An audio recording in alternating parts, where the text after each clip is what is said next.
यस्य प्रसादाद् भगवत्प्रसाद यस्य प्रसादन्मुगति कुतुः ध्ययां तवां त्रिशन्दं वन्दे गुरो चरणारविन्दम् आजनुलम्बितभुजौ कनकावदतु संकीर्तनैकपितरै तक्षु विश्वम्भरौ जुगधर्मपालौ वन्दे जगत्प्रियो करुणवतरौ नमस्त्रिकालसत्ताय जगन्नाथसुताय सविताय सपुत्राय सकलत्राय ते नमः वराहव्याभिरामं मृगमदतिलकं कुण्डलाक्रान्तगण्डं कञ्जकं किमतुशुभागमुखं साधरणेस्तेवेनुं श्यामं शान्तं त्रिभुवनविगरवचितं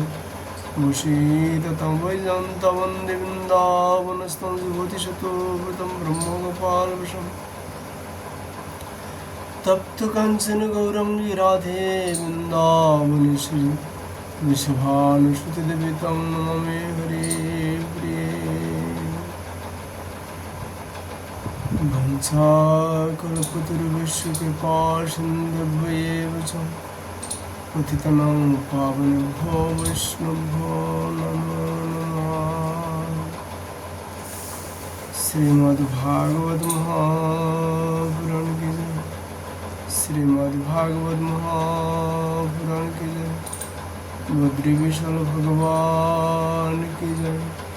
नर नारायण भगवान की जय। नारद जी भगवान की जय। श्री कृष्ण देव वैष्णदेव भगवान की जय। सुखदेव गोस्वामी जी की जय। परीक्षित जी महाराज की जय। सूजी महाराज की जय। शौनकादि ऋषियों की जय। श्रोताबिंदु की जय। भक्तबिंदु की जय। श्री गुरु महाराज की जय। जय जय श्री राधे श्याम निताय गौर हरि बोल। आज यहाँ पर चर्चा का विषय है श्रीमद् भागवत जी का दशम स्कंदो।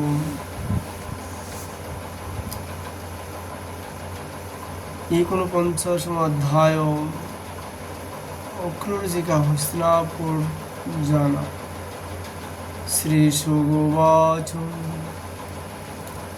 स्वागता हस्तिनपुरं पूर्वेन्द्रयोषो अंकितं ददर्श तत्रम्बिकयं सविस्मं विदुरं पृथम्।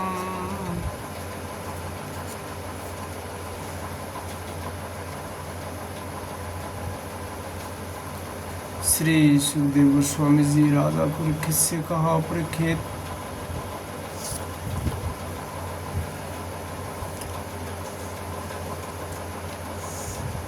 भगवान की आज्ञा अनुसार अक्रूर जी हस्तिनापुर गए। वहाँ की एक एक वस्तु पर पूर्ववंशी नरपतियों की अमर कीर्ति की छाप लगी हुई है।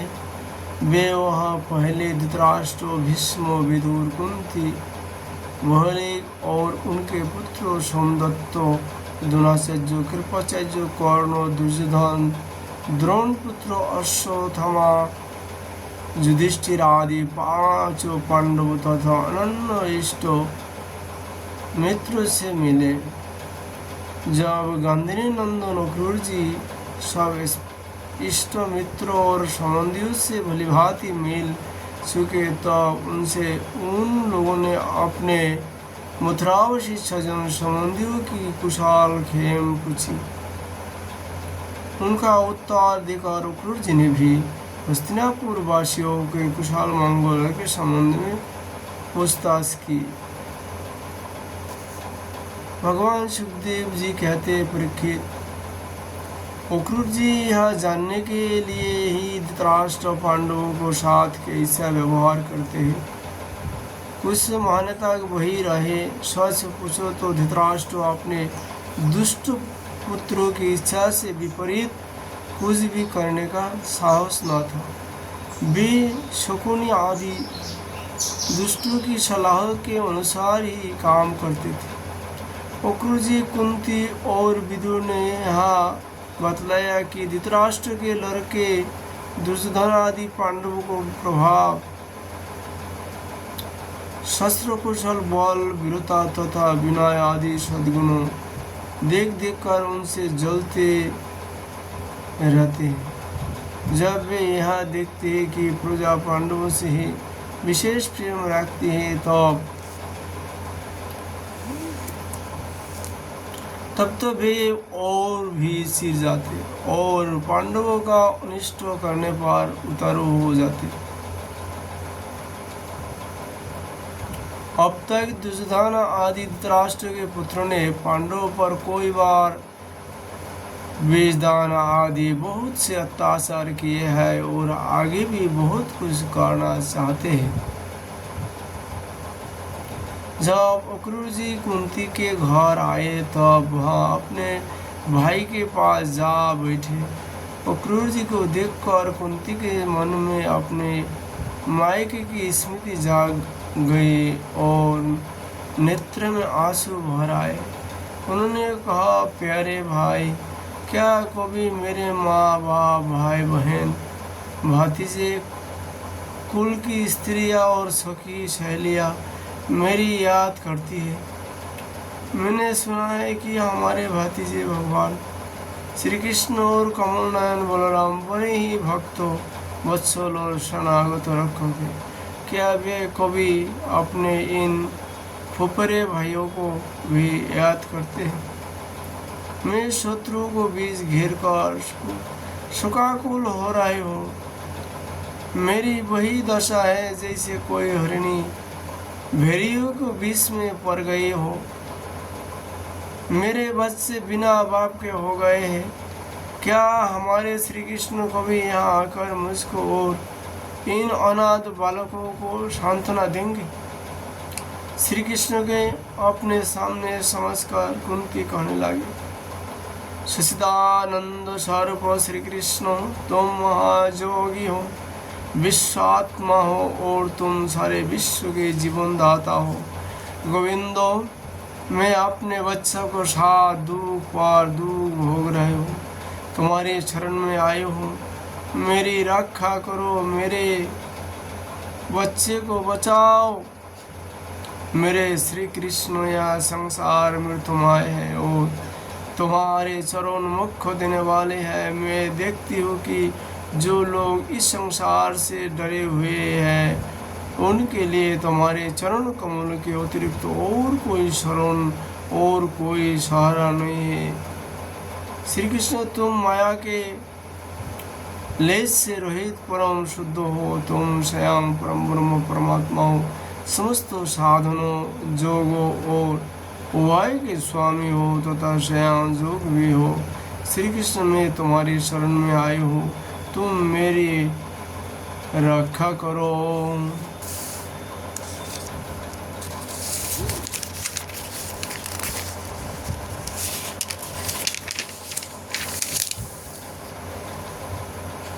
सुगोवाच, एतन् स्मृतं सजनं कृष्णं स जगदीश्वरं दुखिता राजन भावतं प्रपितामही। सुखदेव गोस्वामी जी राजा परीक्षित से कहा, परीक्षित, तुम्हारी परदादी कुंती इस प्रकार अपने सगे संबंधियों और अंत में जगदीश्वर भगवान श्री कृष्ण को स्मरण करके अत्यंत दुखित हो गई और फपोक कर रोने लगे।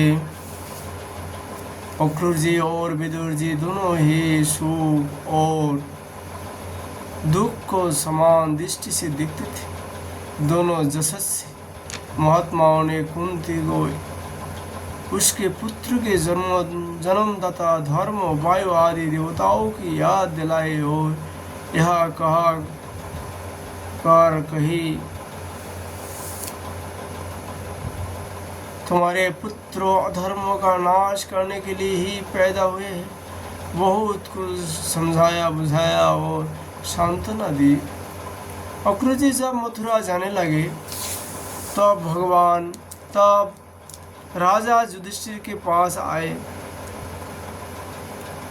अब तक यह स्पष्ट हो गया कि राजा अपने पुत्र का पक्षपात करते हैं और भातीजी के साथ अपने पुत्र का सब बर्ताव नहीं करते। अब अक्रूर जी ने कौरवों की भरी सभा में श्री कृष्ण और बलराम जी आदि का हितैषिता से भरा संदेश कहा सुनाया। अक्रूर जी ने कहा, भो भो विचित्र वेज्यत्वं कुरुणां कीर्तिवर्धनं भृतायुर्पर्वतं पाण्डवाधुना असनमास्थितः।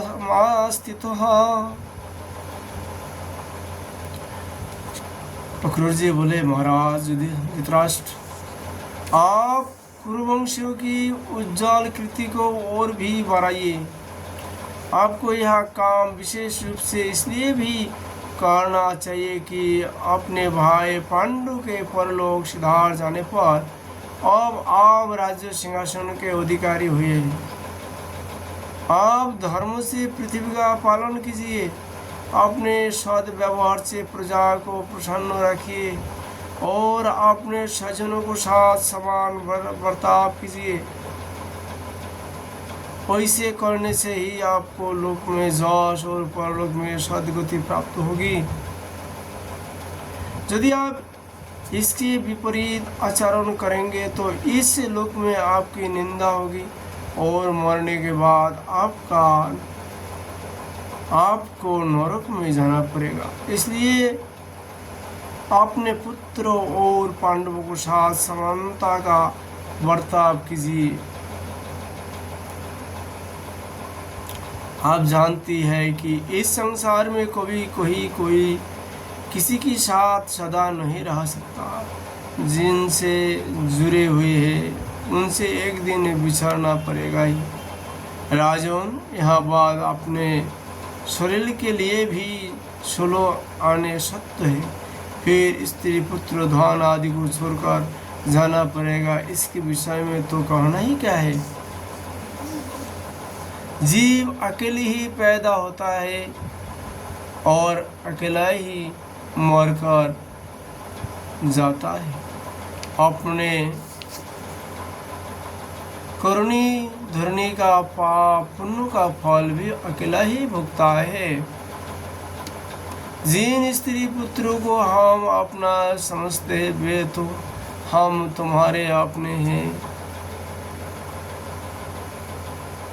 हमारा भरण पोषण करना तुम्हारा धर्म है।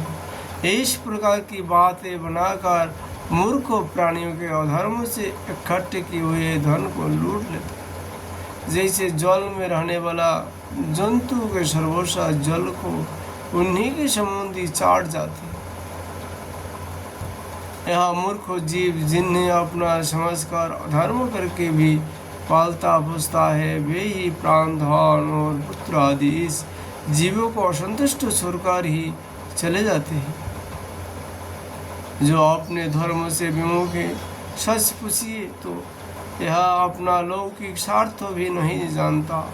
जिनके लिए वह अधर्म करता है वे तो उसे छोड़ ही देंगे। उसी को भी संतोष का अनुभव ना होगा और वह अपने पापों को गठरी सिर पर लाद कर स्वयं घोर नरक में जाएंगे। इसलिए महाराज, यह बात समझ लीजिए कि यह दुनिया 4 दिन की चांदनी है, सपने का खिलवाड़ है, जादू का तमाशा है और यह मनोरज्य मात्र। आप अपने प्रयत्नों से अपनी शक्ति से चित्त को रोकिए, ममतावश पक्षपात ना कीजिए। आप समर्थ है, समत्व में स्थित हो जाइए और इस संसार के ओर से उपराम शांत हो जाइए।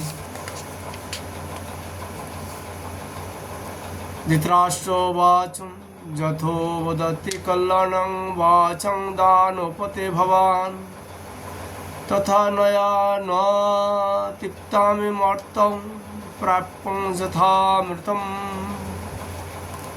धृतराष्ट्र जी कहते दानोपते अक्रूर जी, आप मेरे कल्याण की भले की बात कह रहे हैं, जैसे मरने वाले को अमृत मिल जाए तो वह उससे तृप्ति नहीं हो सकता, वैसे मैं भी आपकी यह बात से तृप्ति नहीं हो पा रहा हूँ।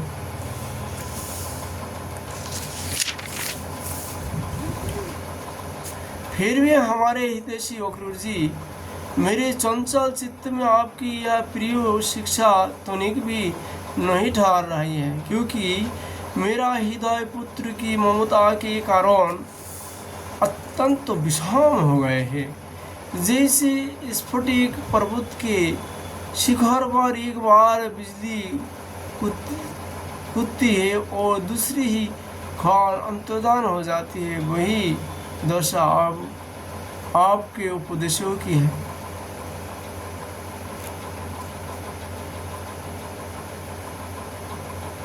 अक्रूर जी, सुना है कि सर्वशक्तिमान भगवान पृथ्वी का भार उतारने के लिए युद्धकुल में अवतीर्ण हुए हैं। ऐसा कौन पुरुष है जो उनकी विधान में उलट फेर कर सके? उनकी जैसे इच्छा होगी वही होगा। भगवान की माया का मार्ग अचिंत्य है। उसी माया के द्वारा इस संसार की सृष्टि करके मैं इसमें प्रवेश करते हैं।